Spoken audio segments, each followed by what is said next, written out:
Hello students, let's see the question.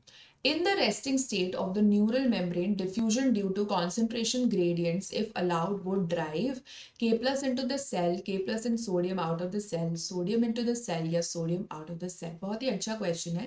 बोल रहे कि अगर रेस्टिंग स्टेट पे न्यूरल मेम्ब्रेन है और अगर हमने डिफ्यूजन अलाउ कर दिया, क्योंकि वैसे तो डिफ्यूजन अलाउ नहीं होता है ना, केवल सोडियम पोटेशियम पंप ही एक्टिवेटेड रहते हैं, तो अगर हमने अलाउ कर दिया देन क्या होगा.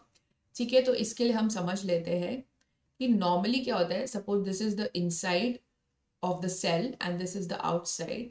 सो हम इसको बोल सकते हैं intra cellular and extra cellular respectively.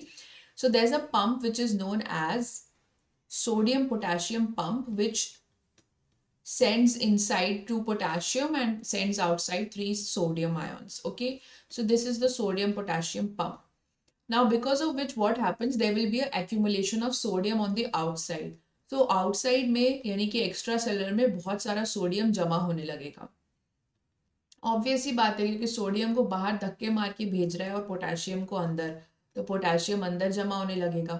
तो अब इनका क्वेश्चन ये है कि अगर आपने डिफ्यूजन अलाउ कर दिया तो क्या होगा. वैसे तो डिफ्यूजन अलाउ नहीं रहता, तो ऑब्वियस ही बात है अगर आप डिफ्यूजन अलाउ कर दोगे तो क्या होगा, मोर इक्विलिब्रियम मेंटेन होने लगेगा ना, तो मोर से बराबर होने लगेगा. तो अगर आपने डिफ्यूजन अलाउ कर दिया तो क्या होगा, सोडियम अंदर आने लगेगा क्योंकि सोडियम बाहर ज़्यादा है और अंदर कम. सो इक्विलिब्रियम मेंटेन करने के लिए सोडियम अंदर आने लगेगा और पोटेशियम बाहर जाने लगेगा इक्विलिब्रियम मेंटेन करने के लिए.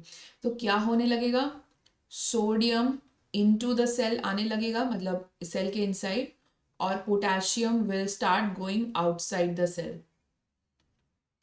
सो ये चीज़ें होने लगेंगी, ये दोनों चीज़ें हो जाएंगी अगर आपने अलाउ कर दिया डिफ्यूजन के लिए. ये क्वेश्चन में पूछा है. अब हम देख लेते हैं कि ये कौन से ऑप्शन में लिखा है ना.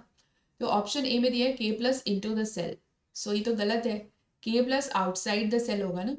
ऑप्शन बी में दिया है K plus and sodium out the cell, तो नहीं, sodium into the cell, K plus outside the cell, so ये भी गलत हो गया. ऑप्शन सी में दिया sodium into the cell, so sodium, yes that's right, ये हमने लिखा ना यहाँ पे, आपको समझ में आया होगा. तो sodium into the cell, sodium out the cell नहीं. तो यहाँ पे क्या ऑप्शन राइट हो गया, option number C will be the right answer here. Okay, best of luck.